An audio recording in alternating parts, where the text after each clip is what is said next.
Carta de Paulo aos Gálatas, capítulo de número 6.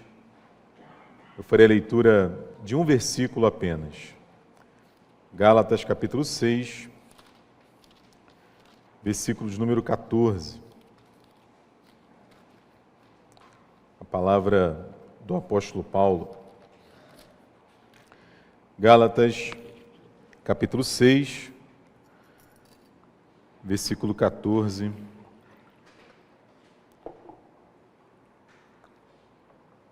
Diz-nos assim a palavra do Senhor. Mas, longe esteja de mim, gloriar-me, senão na cruz de nosso Senhor Jesus Cristo, pela qual o mundo está crucificado para mim e eu para o mundo. Vou repetir a leitura. Mas longe de mim gloriar-me, senão na cruz de nosso Senhor Jesus Cristo, pela qual o mundo está crucificado para mim e eu para o mundo. Feche seus olhos, vamos falar com o Senhor. Obrigado, Pai, por nos trazer até este lugar, nessa manhã, para, como família Tua, celebrarmos ao Teu nome. Fala ao nosso coração, ilumina a nossa mente, para que possamos compreender a Tua vontade, revelada a nós através da Tua palavra. É como nós oramos e agradecemos no nome do Teu Filho Jesus. Amém, Senhor. Muito provavelmente, isso pode até ser discutido de alguma maneira, mas com alguma segurança, Jesus é o nome mais conhecido da terra, mais falado, mais dito, mais debatido, sobre quem mais se escreveu, filmou, dramatizou, e isso continua sendo feito ao longo da história, né? A temática de Jesus, seja apoiando, seja criticando, está sempre na moda. Em especial quando a gente chega naquelas datas marcantes como Natal e Páscoa, sempre você vai na banca de jornal, você vai encontrar um livro, uma revista, algum texto que questiona, que debate, que discute a pessoa de Jesus. Toda hora surge uma denominação nova, uma igreja nova. Eu estava me lembrando, alguns anos atrás, se eu não me engano, no ano de 2014, a Rede Bandeirantes de televisão produziu um programa, domingo à noite, eu não sei se tem ainda, na época tinha, era o Canal Livre, e o tema era o Jesus histórico. E eles convidaram aquele professor, que é conhecido de muitos de nós, o Dr. Mário Sérgio Cortella, um filósofo, uma figura importante do pensamento no nosso país, e ele foi ali para poder responder questões, perguntas sobre Jesus. Já faz bastante tempo, como eu falei, 2013, 2014. O vídeo tem milhões, não são milhares, são milhões de visualizações. Por quê? Porque as pessoas querem saber sobre Jesus. As pessoas querem ouvir sobre Jesus. As pessoas querem aprender sobre Jesus, muitas vezes querem simplesmente debater sobre Jesus. E, por mais que a gente tenha toda essa exposição ao longo da história, a figura de Jesus, não é? a personagem, o homem, continua sendo, por mais paradoxal que pareça, bastante desconhecido.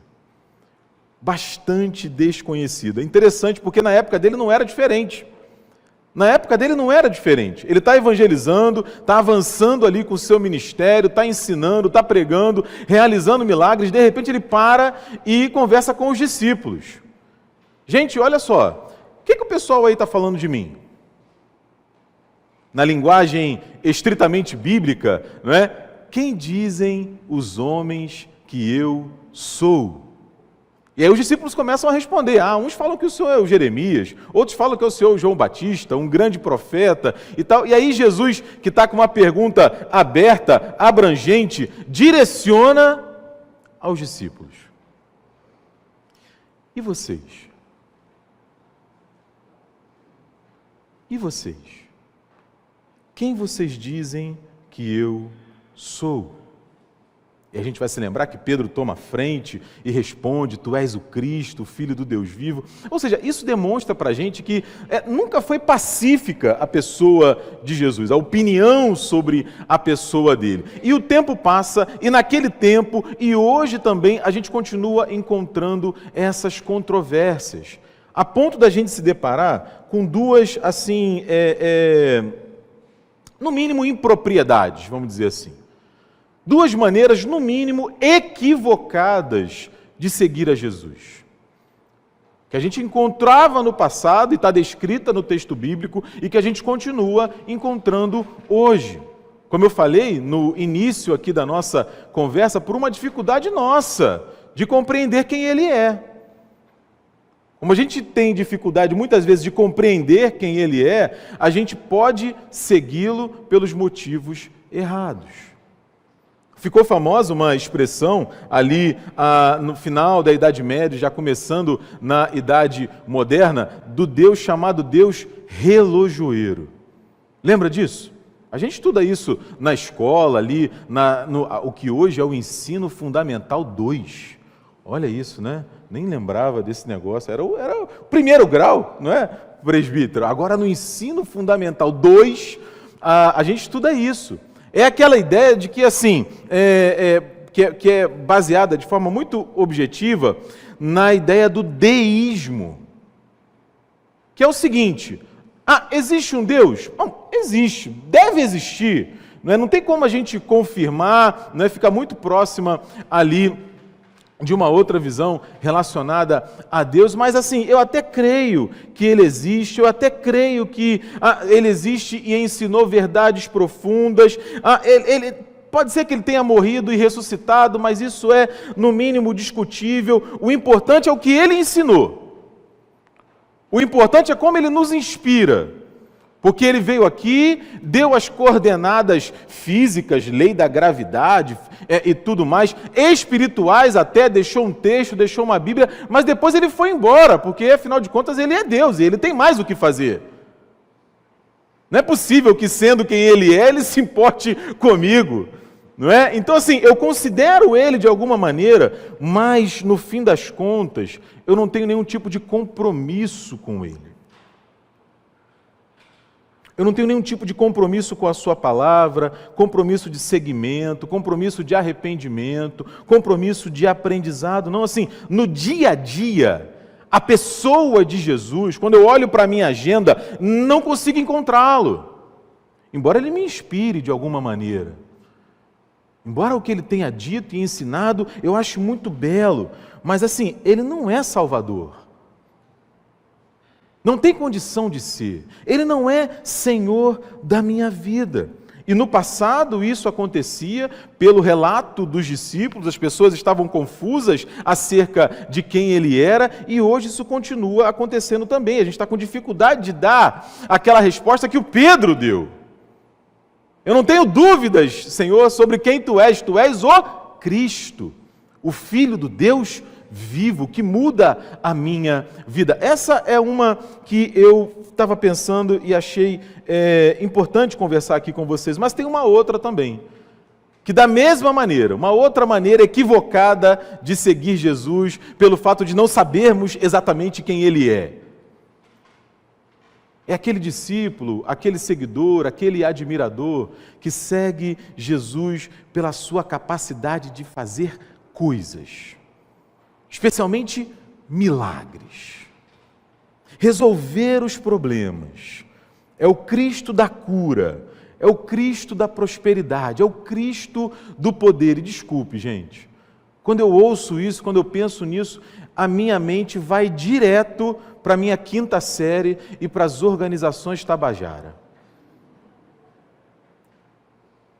Já me entreguei aqui na minha idade, são 39, eu via Caceta e Planeta. Né? E o Caceta e Planeta tinha um quadro que era interessantíssimo, você deve se lembrar. Ele apresentava um produto que era produzido pelas organizações Tabajara. E o slogan era: seus problemas acabaram. Então o pessoal chega com um pacotinho bonitinho de Jesus para a gente e entrega: Júlia, toma Jesus, seus problemas acabaram. É o Jesus do milagre, o Jesus da mágica. Não é? E sabe qual é o problema? Do pessoal que segue a Jesus de forma utilitarista. Se aparecer um outro melhor, eu abandono e sigo o outro melhor. Se aparecer um outro que faz mais rápido, do meu jeito, da maneira que eu pedi, de acordo com a caixinha que eu coloquei na minha cabeça, eu abandono Jesus e sigo o outro. O próprio Cristo criticou isso. Lá em João capítulo 6, o evangelista fala que ali Jesus fez um discurso muito duro, porque ele fala exatamente isso. Ele diz, versículos 26 e 27, vocês estão me seguindo não por conta dos sinais do reino que eu estou demonstrando, mas pelos pães que eu multipliquei. A preocupação de vocês em me seguir é matar a fome. Em outro momento, em Lucas, o evangelista registra que é o seguinte, as palavras de Jesus são duras. Uma geração perversa pede um sinal. Nenhum sinal lhe será dado, senão o sinal de Jonas. Lembra do Jonas? Deus mandou ele para um lugar pregar, ele foi para o outro. Qual é a ideia do texto? O que Jesus está falando? Vocês não precisam de sinal, vocês precisam de arrependimento. Assim como o povo de Nínive se arrependeu, porque vocês estão com dificuldades de entender quem eu sou. Então, assim, a essa pergunta, quem é Jesus? A resposta transforma a nossa vida. Transforma a nossa vida, muda a nossa vida, muda a nossa perspectiva. Se Deus é aquele relojoeiro que deu corda no mundo, depois foi embora, não é? Ele é um sábio, ele é um pensador, ele tem frases lindas, momentos marcantes que me emocionam. Não, isso não é suficiente. Ele pode curar, ele pode realizar milagres, ele pode me fazer prosperar, ele pode me fazer rico. Não, isso não é suficiente. Exatamente pelos motivos que eu já falei, e sobretudo porque não é como a Bíblia revela a pessoa de Jesus. E aí a gente chega no apóstolo Paulo. A gente chega em Gálatas capítulo 6, versículo 14, porque nessa pequenina frase, nessa pequena carta aos Gálatas, que estavam numa crise semelhante, em descobrir se eles seguiam a Jesus, se eles se mantinham na sua prática judaica anterior. Depois eu recomendo você fortemente que leia essa carta com atenção, porque aqui você vai encontrar até o apóstolo Paulo brigando, discutindo, tendo ali um entrevero com o apóstolo Pedro, exatamente por isso. Porque o Pedro, quando estava com os judeus, ele se comportava de uma maneira. E quando ele estava somente entre os gentios, ele se comportava de outra maneira, exatamente pela dificuldade que ele estava, o apóstolo Pedro, naquela altura do campeonato, como nós diríamos hoje. Como é que eu me comporto? Como é que eu sigo a Jesus? E o apóstolo Pedro e o apóstolo Paulo têm essa dificuldade ali, porque o apóstolo Paulo faz questão de pontuar para o apóstolo Pedro quem é Jesus. E aí você reparou na frase que eu li, longe esteja de mim gloriar-me, senão na cruz de nosso Senhor Jesus Cristo, pela qual o mundo está crucificado para mim e eu para o mundo. Primeiro, a gente precisa entender o que ele está dizendo aqui com gloriar-me. Não é? Gloriar-me aqui é satisfazer-se, não é? É entender-se suficiente. Trocando em um português assim, revisto e corrigido pelo Diego, né? No que eu estou tirando onda aqui? No que eu estou me apoiando aqui? Eu estou me apoiando não é no que eu faço, na minha bondade, na minha santidade, na minha inteligência, eu estou me apoiando, o fundamento da minha vida é a cruz.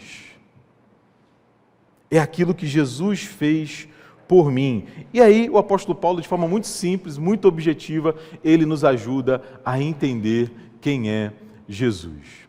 Olha aí no texto, no versículo 14. Em primeiro lugar, Jesus é Senhor.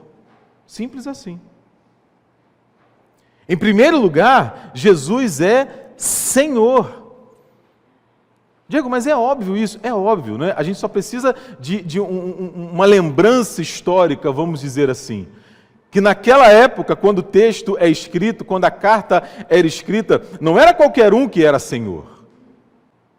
Havia um Senhor que era sobre todos os outros.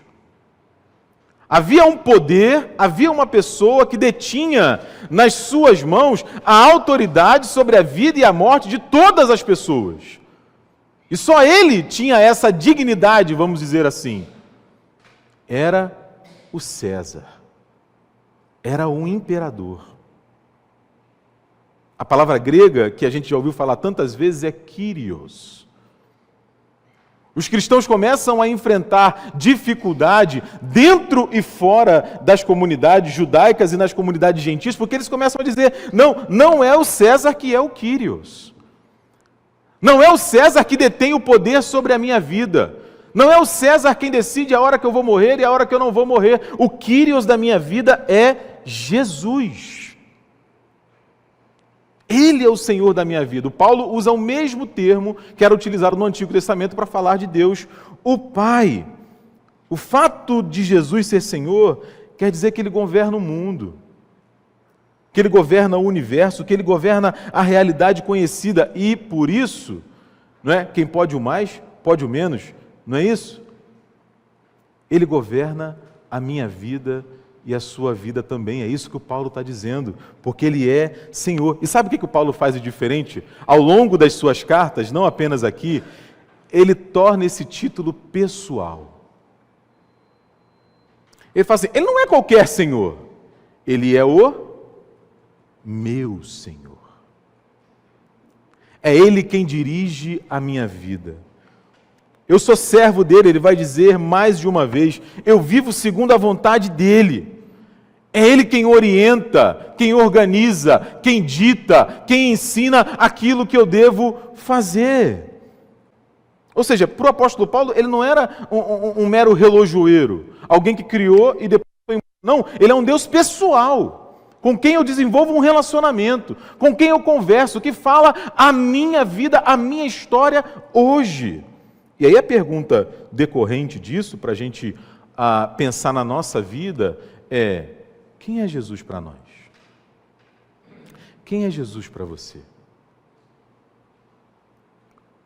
Quando eu respondo, quando você responde, Ele é Senhor, qual é o significado disso na minha e na sua vida hoje? Como eu me relaciono com essa verdade? Qual é a diferença que o senhorio de Cristo faz na minha e na sua vida? Diante de uma situação concreta, quando eu preciso tomar uma decisão na minha casa, na minha família, no meu trabalho, com o meu dinheiro, com a minha saúde, com o meu corpo, qual é a diferença que saber que Jesus Cristo é o meu Senhor faz? Essa é a questão. Porque se Ele é um mero mestre filosófico, tem outros. Procuro o que mais me apeteça e pronto. Para o Paulo, Jesus é Senhor. Mas não apenas isso. Nesse texto, também, o Paulo vai dizer que Jesus é o Cristo. Eu não me glorio, senão na cruz do nosso Senhor Jesus Cristo. E é muito interessante, não é? Porque às vezes a gente está conversando com a pessoa e tal, o pessoal acha que Cristo é o sobrenome de Jesus. Não é? Como Nazaré, não é? Como se Nazaré fosse sobre. Não, Nazaré é da onde ele veio. Cristo é quem ele é. É a função que ele desenvolve. A palavra hebraica para Cristo é Messias. Ele é o esperado, ele é o enviado, ele é o ungido, ele é o prometido das nações, ele é aquele de quem o Gênesis fala, o Moisés fala, os reis falam, os profetas falam. Aquele que o povo de Deus aguardava ansiosamente, aquele de quem os discípulos vão falando uns para os outros, encontramos o Messias, encontramos o esperado. Aquele que Deus nos prometeu, aquele que sim, pode mudar a nossa vida, a ponto das pessoas começarem a ouvir Ele falar, a ouvir Ele ensinar e começarem a dizer, não, peraí, Ele ensina de uma forma diferente. Aquilo que Ele fala, ninguém nunca falou. Ele ensina com autoridade. Quando Ele diz, até os demônios se submetem. Quem é esse que até o vento e o mar se acalma quando Ele fala? Quem é esse que até mesmo diante do poder da morte fala para alguém deitado numa cama sem vida, menina, levanta, levanta. Ele faz isso porque Ele é o Cristo, porque Ele é o Filho de Deus encarnado. Qual o significado disso? Objetivamente para o apóstolo Paulo, por exemplo, para os judeus naquele tempo, por que eles começam a abandonar a sua tradição familiar de tanto tempo e começam a abraçar o Evangelho? Em primeiro lugar, como eu já falei, a espera acabou. O Messias chegou. A promessa que há tanto tempo havia sido feita para Israel se cumpriu. Estava ali diante deles, encontrando com aqueles homens e transformando as suas vidas. Significava que o Paulo, ele não precisava mais ser competente. Ele não precisava mais confiar na sua própria força, no seu desempenho, na sua própria justiça, uma crítica árdua, ácida, feroz, que o Paulo vai fazer, por exemplo, na carta aos Romanos, ao seu próprio povo, nos capítulos 9, 10 e 11. Ele não precisava confiar mais na sua própria justiça, muito menos fazer por onde merecer o amor de Deus. É interessante como hoje ainda a gente se sente assim. Não, eu preciso fazer por onde merecer o amor de Deus. Não, em absoluto. Porque Ele morreu, porque a promessa se cumpriu, eu posso descansar nele. O Salvador chegou, o Libertador chegou, o Filho de Deus chegou, a promessa se cumpriu, Ele é o Cristo. Por isso Paulo vai dizer, por exemplo, em Romanos 5, que nós somos justificados mediante a fé. Nós somos tornados justos diante de Deus mediante a fé. Não apenas isso. O Paulo continua dizendo que nós temos paz com Deus. Deus não está contra nós, meus irmãos. Deus não está contra nós, Deus não está nos perseguindo. Deus não está pesando a sua mão contra nós. Deus está a nosso favor. Nós temos paz com Deus. Nós temos paz com Deus. E isso por aquilo que Jesus Cristo fez por nós.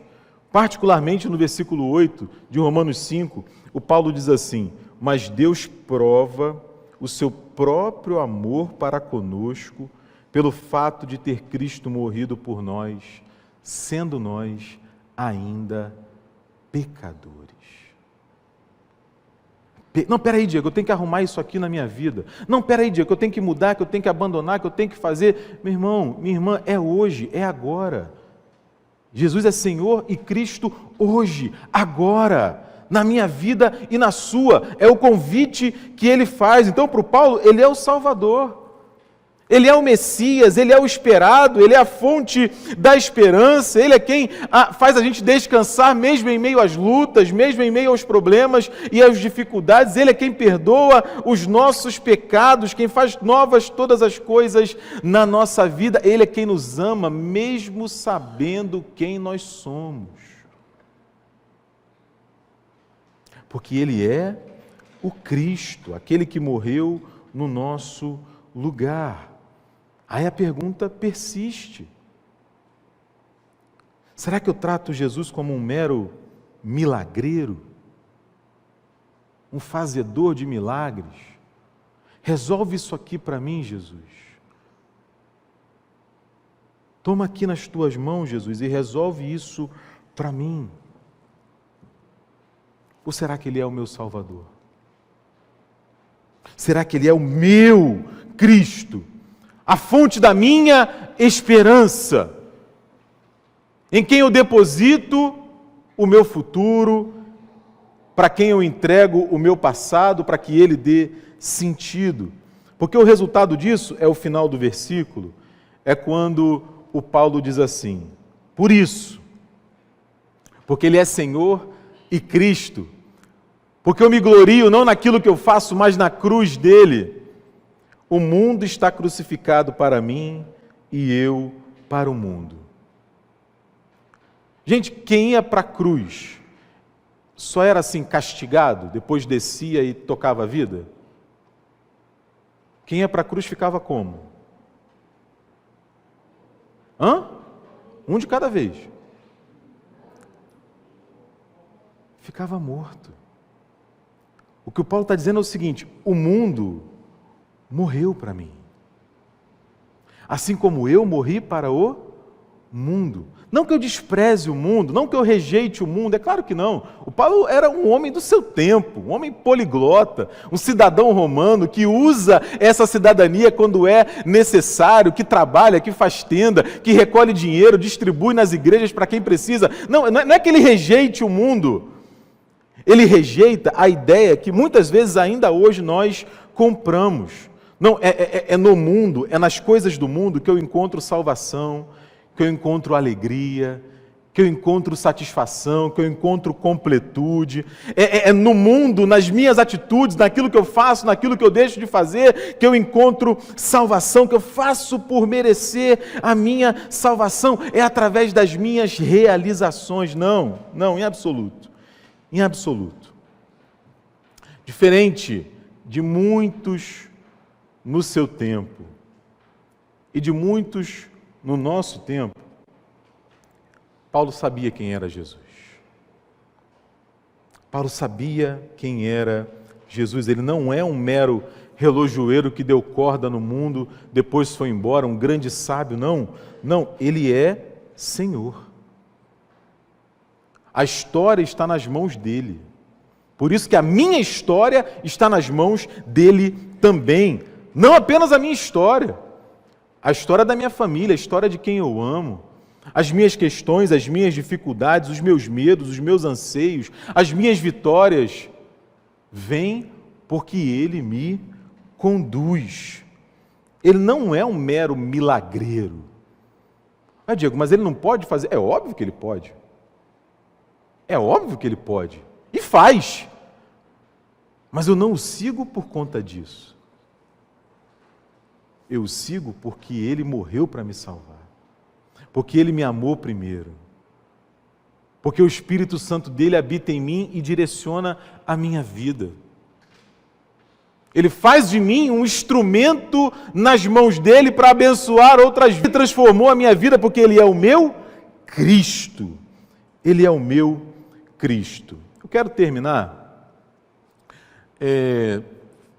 fazendo aqui uma pequenina homenagem. Essa semana você deve ter acompanhado, morreu um dos grandes pastores do nosso tempo. Depois de lutar durante bastante tempo contra um câncer, ele faleceu nessa semana, o Timothy Keller. Se você nunca ouviu falar, não conhece, dá um Google depois.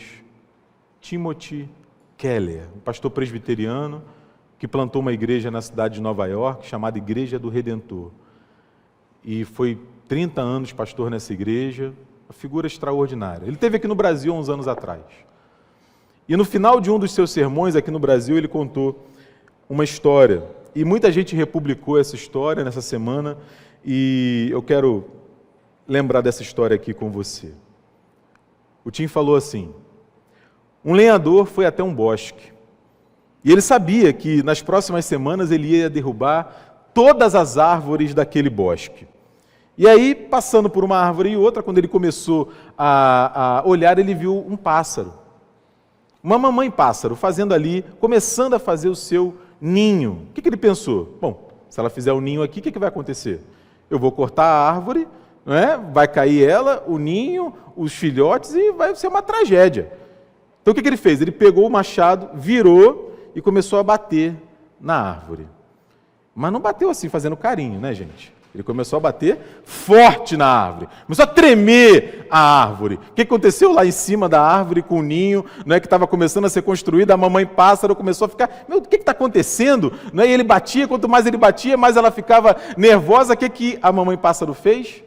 Saiu daquela árvore e foi para outra árvore. O lenhador ficou acompanhando, foi até outra árvore, porque não adiantaria, ele ia cortar todas as árvores daquele lugar. O que ele continuou a fazer? Bater na árvore, e balançar a árvore, e tremer a árvore. E a mamãe pássaro, né, de novo, se tremendo, perturbada e tal, levantou e foi para outra árvore. Gente, né? O que o lenhador fez?